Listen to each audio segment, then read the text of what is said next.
De la profecía de Oseas, capítulo 8, versículo 4 al 7, 11 al 13. Esto dice el Señor: Han constituido reyes en Israel sin contar conmigo, autoridades y yo no sabía nada. Con su plata y con su oro se hicieron ídolos para establecer pactos. Tu becerro te ha rechazado, Samaria. Mi ira se inflamó contra ellos. ¿Hasta cuándo serán culpables de la suerte de Israel? Un artesano lo ha hecho, pero eso no es un Dios. Sí, terminará hecho pedazos el becerro de Samaria. Puesto que siembran viento, cosecharán tempestades. Espiga sin brote no produce harina, tal vez la produzca, pero la devorarán extranjeros. Efraín multiplicó los altares de pecado, y fueron para él altares de pecado. Para él escribo todos mis preceptos, son considerados cosa de otros, sacrificios de carne asada. Sacrificaron la carne y se la comieron, el Señor no los acepta. Tiene presente su perversión y castiga sus pecados, deberán retornar a Egipto. Palabra de Dios, te alabamos, Señor. Salmo 113. Israel confía en el Señor.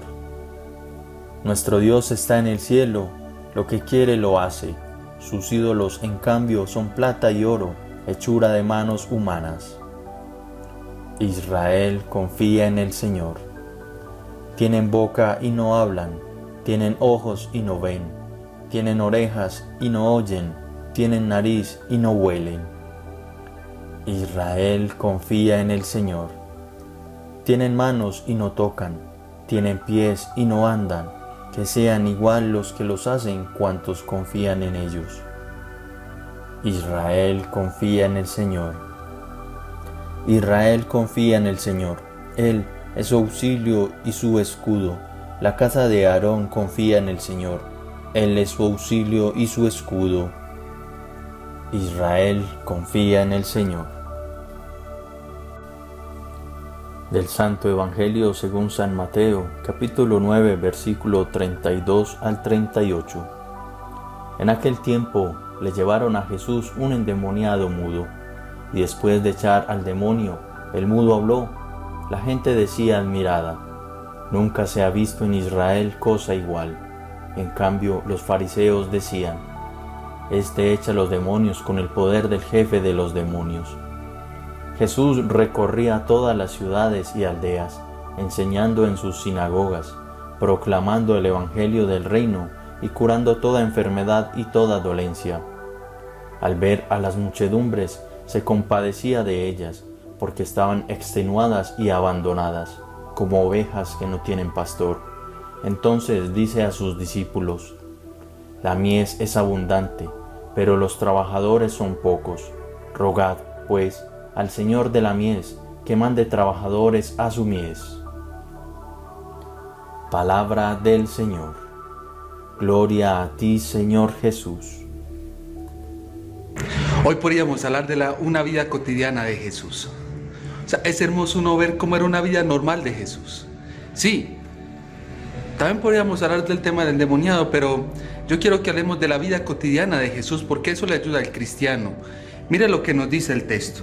Nos dice que Jesús recorría las ciudades, recorría constante las ciudades, enseñaba y anunciaba el reino de Dios.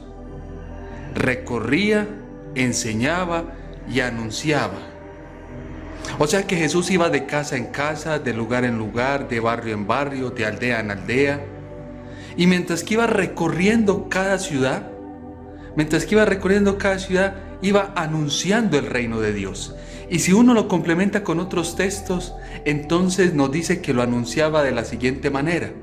No solamente lo anunciaba enseñando, no. Lo anunciaba manifestando las obras de Dios, manifestando las obras del Maestro. O sea, sanando un paralítico. O sea, sanando a una persona enferma de una gripa, de una fiebre. O sea, perdonando los pecados, dando esperanza y aliento de vida a aquella mujer que se le murió su hermano. o a aquella mujer que se le murió su hijo. Y fuera de eso, manifestando las obras del Padre. A mí me impacta mucho Michel Chamous, que afirmaba que no se le puede quitar las maravillas, los prodigios de Dios a Jesucristo. Porque si usted se los quita, le está quitando la divinidad. Y recuerdo que Clemente de Alejandría, en uno de sus textos que le tocó todo ese tema de los prodigios del Señor, llegaba a decir de que la iglesia es una iglesia con manifestación del Espíritu por excelencia. Y esa manifestación es lo que hace que la obra sea convincente. Pero entonces Jesús anunciaba con hechos concretos que el reino de Dios estaba cerca. Y por último, anunciaba también con la palabra. Por eso uno donde esté, con los trabajadores, con los amigos, en la casa, de vez en cuando por ahí por los laditos hay que meter las cosas de Dios. De vez en cuando hay que hablar de Dios. Un tema puede ser del mundo, puede ser de música del mundo, y uno por ahí por un lado mete alguna cosa de Dios. Tampoco es presentarnos como espiritualistas, no.